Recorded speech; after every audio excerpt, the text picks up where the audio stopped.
तो आइए बच्चों क्वेश्चन स्टार्ट करते हैं। पिछले लेक्चर्स में बेयर इक्वेशन वगैरह तो आपने फॉर्मूलाज देखा था।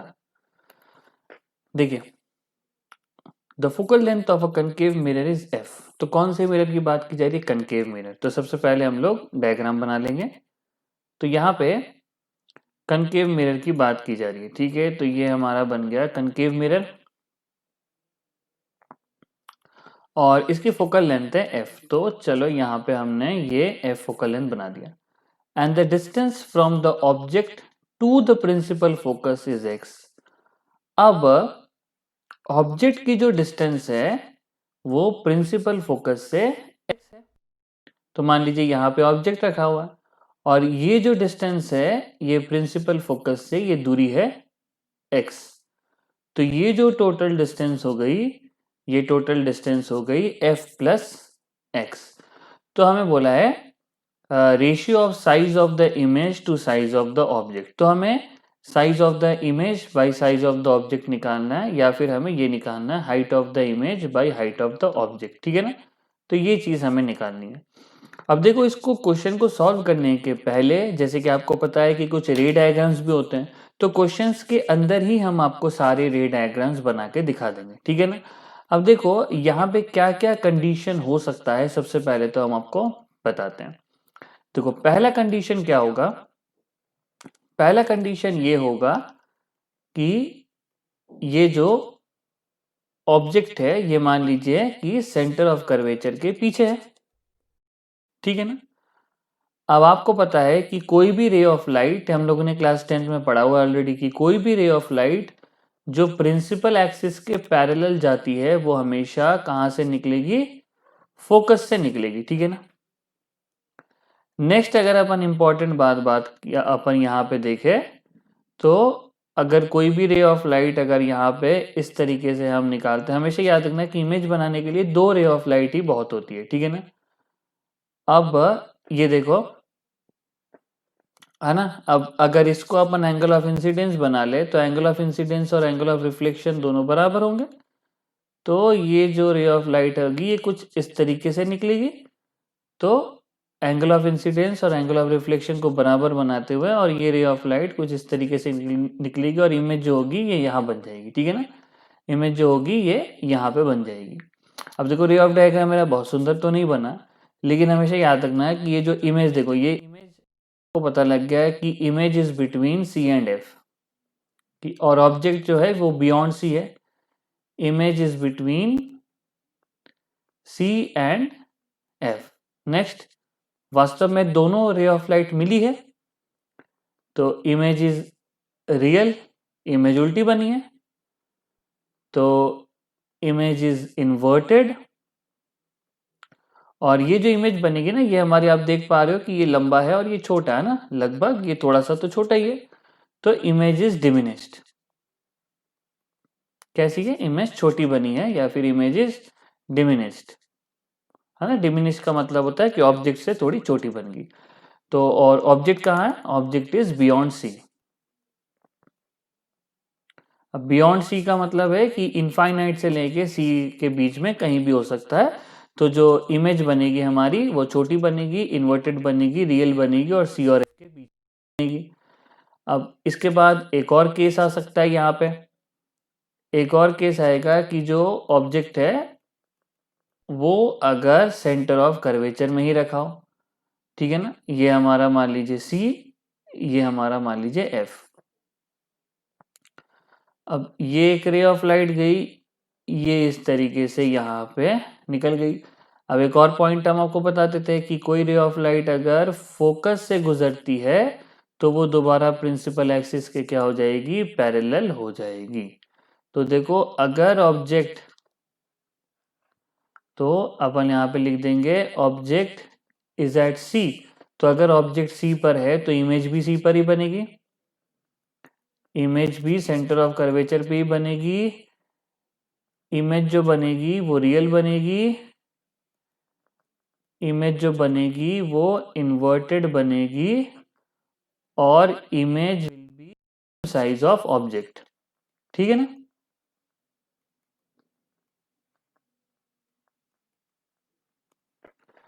ठीक है। अब एक और बात हो सकता है कि सी और एफ के बीच में बन सकती है, क्योंकि यहाँ पे जो हमारा क्वेश्चन है वो ऑब्जेक्ट है सी के पीछे, ऑब्जेक्ट एफ के पीछे, तो एफ के पीछे इनफाइनाइट से लेके सी हो सकता है, एफ के पीछे सी से ले एफ के पीछे सी हो सकता है, और एफ के पीछे सी और एफ के बीच में भी हो सकता है। तो चलिए देख लेते हैं कि इमेज कैसी बन रही है यहाँ पे, ठीक है ना। अब तो ये जो लास्ट रिजल्ट है ना, आपको इनको याद रखना पड़ेगा, ये सारे लास्ट रिजल्ट आपके लिए बहुत इंपॉर्टेंट है। याद क्या रखना पड़ेगा, मतलब आपको इतने बार प्रैक्टिस कर लो कि आपको पूरा ही, मतलब एक बार देखने से कोई भी क्वेश्चन आ जाए एक बार में आप उसको पहचान जाओ। अब मान लो ऑब्जेक्ट सी और एफ के बीच में, ठीक है ना, तो पैरेलल वाले को तो यू निकाल दो, एक फोकस से, तो देखो इमेज आपको साफ साफ दिख गई है कि कैसी बनेगी। तो यहाँ पे लिख देते हैं object is at, object is between C and F, है ना, object is between C and F, ठीक है ना। तो इमेज कैसी बनी यहाँ पे, image is real, image is inverted, image is real, image is inverted, image is enlarged, है ना, बड़ी है। और एक और point, image is beyond C. अच्छा, यहां जो भी देखो कि यहाँ पे जो तीनों पॉइंट है ना, ये इमेज उल्टी बन रही है, और इमेज का मतलब क्या है कि जो मैग्निफिकेशन है वो नेगेटिव। अब मैग्निफिकेशन का मतलब ही होता है height of image by height of object, तो यहाँ पे जो ये रेशियो आना चाहिए ना, इसको नेगेटिव आना ही पड़ेगा। अगर मैग्नीट्यूड बोला जाएगा तो आप मैग्नीट्यूड में तो नहीं लोगे, लेकिन आपका जो आंसर आएगा ना उसको तो नेगेटिव आना ही पड़ेगा, ठीक है ना। तो जो रेशियो होगा वो नेगेटिव होना चाहिए, क्योंकि यहाँ पे जो इन्वर्ट, ये जो तीनों डायग्राम से अपन देख पा रहे हैं, ये तीनों किसी से ज्यादा केस तो हो नहीं सकते हैं, है ना। अगर एफ से पीछे है ऑब्जेक्ट तो ये तीनों केस ही आएंगे, है ना, ये तीनों केस ही आएंगे, ठीक है ना। तो चलो अपन करते हैं, हमें तो मैग्निफिकेशन पूछा है। अब मैग्निफिकेशन का फॉर्मूला आपको पता है, आप या तो 1/u प्लस 1/v प्लस 1/, बराबर 1/f से भी कर सकते हैं। यहाँ पे एक और बात अपन डिस्कस कर लेते हैं, मिरर कैसा था, मिरर था कनकेव, तो ऑब्जेक्ट डिस्टेंस तो अपन हमेशा ही नेगेटिव लेंगे, तो ऑब्जेक्ट डिस्टेंस यहाँ पे हो जाएगी -f प्लस x, ठीक है ना। ये देखो ऑब्जेक्ट डिस्टेंस, अगर ऑब्जेक्ट यहाँ पे है तो ऑब्वियस सी बात है रे ऑफ लाइट यहाँ से निकलेगी, तो ये हिस्सा पॉजिटिव हो जाएगा, ये हिस्सा निगेटिव हो जाएगा, तो ऑब्जेक्ट डिस्टेंस तो -f प्लस x, और कनकेव मिरर का फोकस भी नेगेटिव होता है, जैसे कि मैंने आपको यहाँ पे लिखा के दिया था, कनकेव मिरर का फोकस भी नेगेटिव होता है, तो इसका जो फोकल लेंथ होगा वो भी अपन -f ले लेंगे, तो ये जो f होगा ये -f ले लेंगे। अब यहाँ पे बात आ रही है कि फॉर्मूला 1/v प्लस 1/u बराबर 1/f लगाए, नहीं, अपन लगाएंगे f बराबर m बराबर f माइनस यू, ईजी हो जाएगा, है ना, शॉर्टकट हो जाएगा ये। तो अब देखो फोकस क्या है, फोकस है हमारा नेगेटिव, फोकस क्या है, फोकस है हमारा नेगेटिव, तो f की जगह लिखेंगे -f फोकल लेंथ, यहाँ पे भी अपन लिखेंगे -f माइनस, और यहाँ पे अपन लिख देंगे ऑब्जेक्ट u कितना है, u है हमारा, एक मिनट, है ना,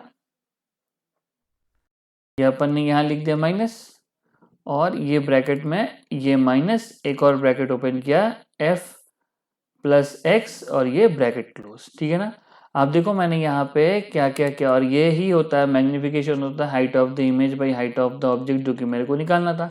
अब देखो यहाँ पे मैंने क्या किया, फोकल लेंथ नेगेटिव है, तो ये तो फॉर्मूला है, ये हमारा है फॉर्मूला, जब फॉर्मूला में पुट करोगे तो फॉर्मूला में विथ साइन पुट करना है, ये जो f/f माइनस यू लिखा है ये तो फॉर्मूला है, जब फॉर्मूला में वैल्यू पुट करोगे तो विथ साइन पुट करना है। अब यहाँ पे फोकस का वैल्यू कितना है, फोकल लेंथ का वैल्यू f नहीं है, -f है, और यहाँ पे u का वैल्यू कितना है, -f प्लस x है, तो f के जगह -f लिखा, यहाँ पे f के जगह -f लिखा, यहाँ पे u की जगह लिख दिया -f प्लस x, और ब्रैकेट को ध्यान में ब्रैकेट को ध्यान में रखना आपको, वरना सिली मिस्टेक हो सकती है, माइनस माइनस हो गया प्लस, ठीक है ना। अब ये एफ और ये एफ कट गया, तो देखो height of the image by height of the object का जो रेशियो आ गया ये आ गया माइनस एफ बाई एक्स। अब आप खुद ही ध्यान दो, मैंने आपको क्या बोला था कि रेशियो नेगेटिव आना ही पड़ेगा, कंपलसरी है। अब अगर मैग्नीट्यूड बोलेगा तो सिर्फ एफ बाई एक्स बोलोगे, लेकिन अगर रेशियो बोला है तो वो माइनस एफ बाई एक्स आएगा। और माइनस यहाँ पे ये इंडिकेट कर रहा है कि ये जो ऑब्जेक्ट, ये जो इमेज बनेगी ये कैसी बनेगी, यहाँ पे मैग्निफिकेशन नेगेटिव है तो ये जो इमेज बनेगी इन्वर्टेड बनेगी। और ये सब की सब हमारे जो रे डायग्राम था जो मैंने आपको बनाया है, ये हर रे डायग्राम में ही जो इमेज बन रही है वो इन्वर्टेड ही बन रही है। जो रे डायग्राम बन रही है वो हमारी इन्वर्टेड ही बन रही है, कंपलसरी है इन्वर्टेड बनना, ठीक है ना। अगर फोकस के पीछे है तो जो इमेज बनेगी वो इन्वर्टेड ही बनेगी। अगर सेंटर से पीछे है तो छोटी, सेंटर पे आ गई तो सेम, फोकस के बीच में है तो बड़ी बनेगी लेकिन सी के पीछे बनेगी, ठीक है ना। तो इस क्वेश्चन से हमारे सारे रे ऑफ डायग्राम्स क्लियर हो गए, है ना। कनकेव मिरर के 3 तो डायग्राम क्लियर हो गए। अच्छा यहाँ पे एक और छोटी सी बात बता देते हैं नोट डाल के, है ना, क्योंकि रे डायग्राम को अलग से नीट वाले में रे डायग्राम को अलग से करेंगे तो अननेसेसरी हमारा टाइम वेस्ट है। एक और यहाँ पे हम इम्पोर्टेंट बात बता देते हैं कि यहाँ पे आप नॉर्मल कैसे निकालोगे। यहाँ पे हम नॉर्मल कैसे निकालेंगे, तो हमेशा याद रखना अगर ये सेंटर ऑफ कर्वेचर है और अगर ये मान लीजिए हमारी इंसिडेंट रे ऑफ लाइट है, तो सेंटर ऑफ कर्वेचर से जो मिरर, ये जो इंसिडेंट पॉइंट है इसको मिलाने वाला जो ये जो डैश डैश मैंने बनाया ना, ये होता है हमारा नॉर्मल, ठीक है ना। सेंटर ऑफ कर्वेचर और पॉइंट ऑफ इंसिडेंस के को मिलाने वाली जो लाइन होती है वो होती है नॉर्मल। आप देखोगे यहाँ पे, अगर आप ये वाले डायग्राम में देखोगे तो मैंने यहाँ पे एंगल ऑफ इंसिडेंस और एंगल ऑफ रिफ्लेक्शन को बराबर कैसे किया था, क्योंकि देखो ये हमारा पॉइंट ऑफ इंसिडेंस है। अब देखो ये सेंटर और ये पॉइंट ऑफ इंसिडेंस को मिलाने वाली लाइन है, तो प्रिंसिपल एक्सिस ऑटोमेटिकली नॉर्मल की तरह ही काम करती है, ठीक है ना। और आपको नोट भी पता होना चाहिए कि वो लाइन जो सेंटर्स ऑफ कर्वेचर से पॉइंट ऑफ इंसिडेंस को मिला रही हो उसको अपन बोलते हैं नॉर्मल। अब देखो अगर आप इसको पॉइंट पी ले लो और अगर यहाँ पे कोई लाइट इंसिडेंट हो तो ऑटोमेटिकली प्रिंसिपल एक्सिस नॉर्मल की तरह बिहेव करती है।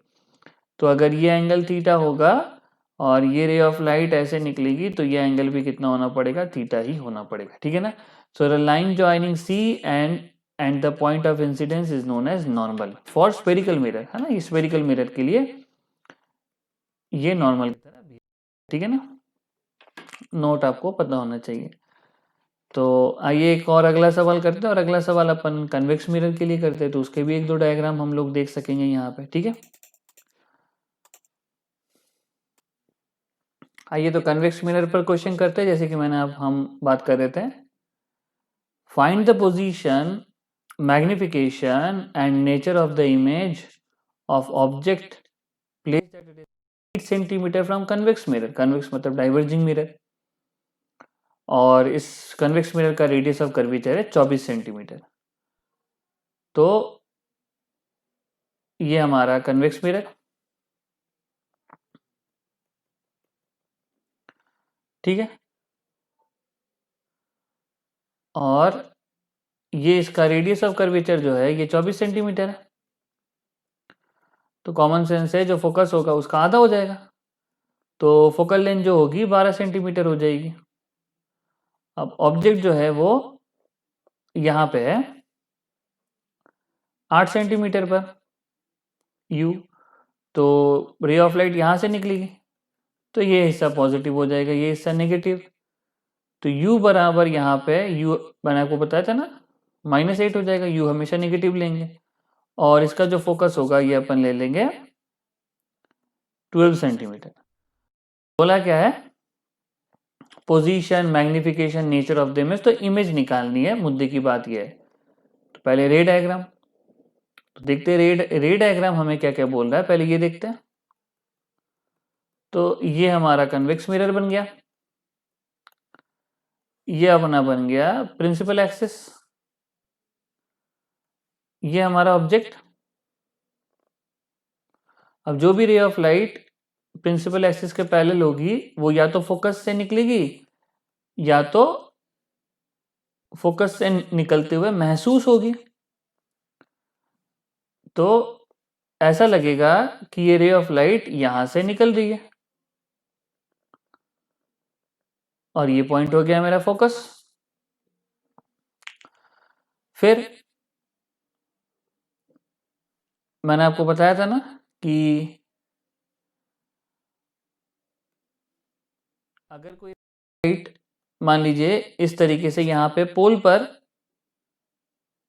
टकराती है तो यहाँ पे भी हमारा जो जो अपना लॉज ऑफ जो एंगल ऑफ इंसिडेंस और एंगल ऑफ रिफ्लेक्शन बराबर होने चाहिए, क्योंकि वही बात होगी ना, ये पॉइंट ऑफ इंसिडेंस और ये सेंटर, तो यही नॉर्मल, तो प्रिंसिपल एक्सिस नॉर्मल की तरह बिहेव करेगा। जो कि यहाँ पे मैंने आपको नोट लिखा है कि प्रिंसिपल एक्सिस यहाँ पे, एक मिनट, कि प्रिंसिपल एक्सिस यहाँ पे नॉर्मल की तरह बिहेव कर रहा है ना। ये जो सेंटर से अगर अपन किसी भी पॉइंट ऑफ इंसिडेंस की लाइन को खींचे तो वो नॉर्मल की तरह बिहेव करेगा। अब अगर इसको पॉइंट ऑफ इंसिडेंस बना ले तो प्रिंसिपल एक्सिस नॉर्मल की तरह बिहेव करेगी। तो इस डायग्राम में भी प्रिंसिपल एक्सिस यहाँ पे नॉर्मल की तरह बिहेव करेगी। तो ये रे ऑफ लाइट यहाँ से निकल गई, तो ये महसूस होगा लाइट यहाँ से जाके यहाँ पे जाके मिल रही है, तो जो इमेज बन जाएगी वो कुछ यहाँ पे बन जाएगी। अब देखो, रे ऑफ लाइट वास्तव में मिली नहीं है, ऐसा महसूस हो रहा है कि रे ऑफ लाइट यहाँ पे मिल रही होगी, तो रियलिटी में तो नहीं मिली है, इसका मतलब यह हमारी इमेजिनेशन है। तो ये जो इमेज बनेगी ये वर्चुअल बनेगी, है ना। तो रियल इमेज नहीं बन रही है। और कैसी बनी? इरेक्ट बनी। कैसी बनी? छोटी बनी। तो यहाँ पे जो इमेज बनेगी, image will be erect, Sidhi. Next, image will be diminished, छोटी। नेक्स्ट है इमेज विल बी वर्चुअल। ठीक है। तो हमारे क्वेश्चन में जो हमारा आंसर आना चाहिए, इरेक्ट मतलब मैग्निफिकेशन 1 से बड़ा आना चाहिए, पॉजिटिव आना, सॉरी 0 से बड़ा आना चाहिए, पॉजिटिव आना चाहिए। इमेज डिमिनिश मतलब मैग्निफिकेशन 1 से छोटा आना चाहिए। और यहाँ पे वर्चुअल तो हमें डायग्राम से ही दिख गया। तो मैग्निफिकेशन को पॉजिटिव होना चाहिए और 1 से छोटा होना चाहिए, क्योंकि मैंने आपको बता के दिया था यहाँ पे मैग्निफिकेशन में अगर 1 से छोटा है तो ऑब्जेक्ट जो है, जो इमेज जो है वो छोटी होगी, और अगर नेगेटिव है मतलब और पॉजिटिव है मतलब इमेज सीधी होगी। तो चलो देखते हैं कि हमारे रे डायग्राम के साथ ये सारी चीजें मैच कर रही है कि नहीं। अब बात आता है कि फॉर्मूला कौन सा इस्तेमाल करें। सर फॉर्मूला जो इस्तेमाल करेंगे वो करेंगे मैग्निफिकेशन, आप वो भी कर सकते हो 1/v + 1/u बराबर 1/f, कोई दिक्कत वाली बात नहीं है। अपन यहाँ पे इस्तेमाल कर लेते हैं मैग्निफिकेशन बराबर f/f - u, है ना। तो हम इसका इस्तेमाल कर रहे हैं। तो यहाँ पे मैग्निफिकेशन बराबर आ गया f, इसका हमेशा कन्वेक्स है तो पॉजिटिव लेंगे। तो देखो यहाँ पे f को 12 पुट किया और यहाँ पे 12 पुट किया माइनस, लेकिन u को अपन नेगेटिव पुट करेंगे -8। तो ये जो हमारा आंसर बैठ रहा है मैग्निफिकेशन, ये बन गया 12/12 और 8 20, तो ये बन गया 6/10, ये बन गया 0.6। तो देखो मैग्निफिकेशन जो है वो 1 से छोटा है, तो मैग्निफिकेशन इक्वल्स टू 0.6, या फिर magnification is less than 1, so image is diminished. तो इमेज कैसी बनेगी? छोटी बनेगी। ठीक है ना। आप वीडियो को बिल्कुल आगे आगे करके मत देखना, आराम से रिलैक्स होके पूरा वीडियो देखो। ठीक है ना। तो इमेज कैसी बनी? डिमिनिश बनी। इसका मतलब हमारी एक चीज तो ये आ गया ना, पेशेंस रखना चाहिए। हाँ ये तो आता है, इसको जल्दी जल्दी पार कर लेते, ये चीजें नहीं। आपको आता है, मेरे को भी पता है आपको आता है, लेकिन आराम से पूरा देखना है आपको, है ना। आपको पता slow and steady wins the race. तो इमेज कैसी है? डिमिनिश है। ठीक है, इमेज डिमिनिश आ गई। फिर सर ने बोला है कि जो इमेज, जो ऑब्जेक्ट है, जो इमेज है वो वर्चुअल है। अच्छा, वर्चुअल मतलब है कि यहाँ पे देखो इमेज, ये रे ऑफ लाइट इधर आ रही है तो ये हिस्सा पॉजिटिव होना चाहिए और ये हिस्सा नेगेटिव होना चाहिए। अच्छा, वर्चुअल है मतलब जो ऑब्जेक्ट डिस्टेंस है वो पॉजिटिव आएगी। वर्चुअल का मतलब ऑब्जेक्ट डिस्टेंस, सॉरी, वर्चुअल का मतलब इमेज डिस्टेंस पॉजिटिव। वर्चुअल का मतलब इमेज यहाँ बन रहा है तो इमेज डिस्टेंस को तो भैया पॉजिटिव ही आना चाहिए। चलो देख लेते हैं इमेज डिस्टेंस पॉजिटिव आ रहा है कि नहीं। अच्छा, कौन सा फॉर्मूला इस्तेमाल करेंगे सर? इस्तेमाल करेंगे मैग्निफिकेशन बराबर -v/u, ये फॉर्मूला है। तो मैग्निफिकेशन कितना है बेटा? 0.6 आया। अच्छा, माइनस यहाँ पे रखा, v कितना है? v निकालना है, इमेज डिस्टेंस। अच्छा, u कितना है? u था, u -8 है तो u को अपन ने लिख दिया -8, है ना। फॉर्मूला में जब वैल्यू पुट करोगे तब विथ साइन पुट करना। कट गया, 8 इंटू 0.6, 8 6 48, तो v कितना आ गया? 4.8 मीटर। अच्छा, v पॉजिटिव आया। पॉजिटिव का मतलब है कि इमेज इज वर्चुअल, ठीक है ना। और मैग्निफिकेशन पॉजिटिव है, 0.6 पॉजिटिव है, तो पॉजिटिव का मतलब है कि इमेज इज इरेक्ट। अगर नेगेटिव होता तो इमेज उल्टी बनती। मैग्निफिकेशन पॉजिटिव है तो सीधी, मैग्निफिकेशन 1 से बड़ी है तो बड़ी, मैग्निफिकेशन 1 से छोटी है तो छोटी। तो मैग्निफिकेशन यहाँ पे 1 से छोटी है तो ऑब्जेक्ट छोटा तो बनेगा, पॉजिटिव है तो इमेज सीधी बनेगी, और इमेज डिस्टेंस पॉजिटिव है तो इमेज वर्चुअल बनेगी। तो देखो सारी चीजें यहाँ पे हमारी मैच कर गई। Erect, magnification positive, virtual, object distance positive. अगर ऑब्जेक्ट डिस्टेंस नेगेटिव बोलती तो अगर इमेज डिस्टेंस नेगेटिव होती तो इमेज रियल होती, लेकिन यहाँ पे इमेज डिस्टेंस पॉजिटिव है, 4.8 है, तो इमेज क्या बन गई? वर्चुअल बन गई। ठीक है बच्चों, तो ये हमने 2 क्वेश्चंस और विथ रे डायग्राम हमने कर लिए, और नेक्स्ट क्लास में अपन और भी क्वेश्चंस करेंगे। इसके ऊपर अभी एक क्लास और लेक्चर की चलेगी, क्वेश्चंस, और उसके साथ साथ जो रे डायग्राम बाकी है वो भी बना देंगे, और उसके साथ साथ एक और लेक्चर आएगा क्वेश्चन, बट वो ऐसे फेस टू फेस नहीं, वो हम कॉपी में जो मेरे पास मॉड्यूल है वो मॉड्यूल पूरी यहाँ पे सॉल्व कर देंगे। तो उसको भी आपको देखना है, वो भी बहुत इंपॉर्टेंट है। ठीक है ना। तो चलिए मिलते हैं नेक्स्ट क्लास में, and God bless you all.